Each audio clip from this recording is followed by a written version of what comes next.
Hallelujah. We give God all the glory. Papa, we just want to bless you for your faithfulness. You are too good. Papa, your mercies endure forever. Today is another day that you've given unto us, O God.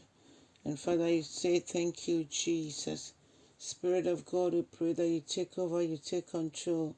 You speak to us, O God, even as we go through your word.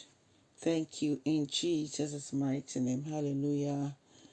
Brethren in the Lord, I welcome you once again to the program, How Do You Understand the Word of God? We'll take our devotional reading from Isaiah chapter 35, the verses 8 to 10. Let's hear the Word of God. And a great road will go through that once deserted land. It will be named the Highway of Holiness. Evil-minded people will never travel on it.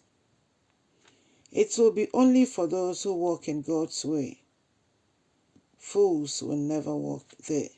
So, brethren in the Lord, a place that people thought was a desert will become a highway.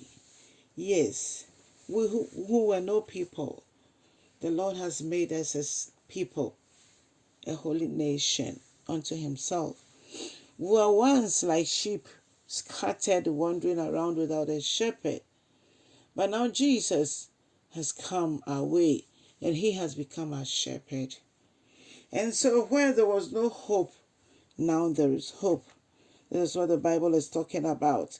And evil-minded people will never travel on this road. We see that those who have the mindset of God are people who know their real destination, that they are traveling to heaven. Yes, heaven is our destination. And that if anyone is evil-minded, a person can never go the way of the Lord. It is for only those who walk in God's way.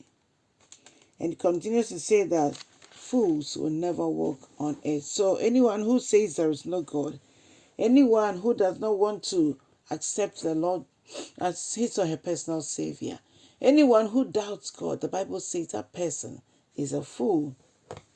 Oh, may the Lord have mercy on us. It says that lions will not lack along its course, nor any other ferocious beast. There will be no other dangers. Only the redeemed will walk on it. And so, places that with a physical strength we cannot go, physical mind, physical everything, God is telling us that if only we will allow the Spirit of God to lead us, he will see us through, because it is not by might, not by power. It is by the Spirit of the Lord. The Lion of the tribe of Judah, who fights for his people, will take us out of any sort of danger. He says only the redeemed will walk on this road. Yes, the way to heaven is Jesus. Those who have been ransomed by the Lord will return.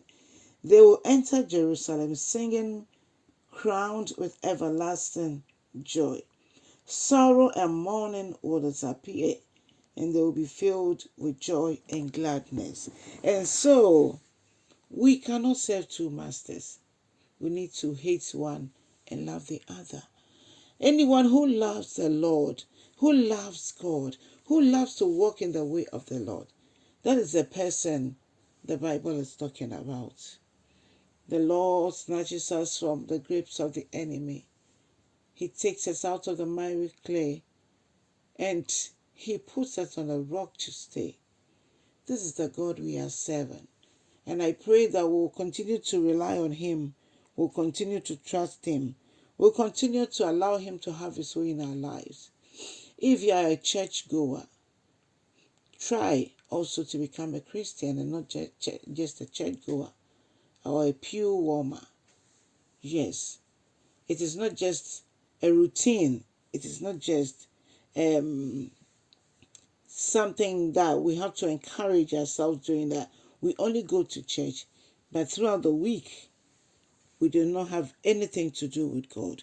May the Lord have mercy and deliver us from all this, so that we'll have a mindset that will transform, will renew our minds and be transformed in Jesus' name.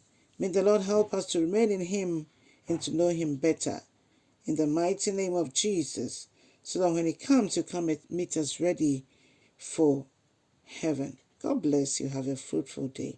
Bye-bye.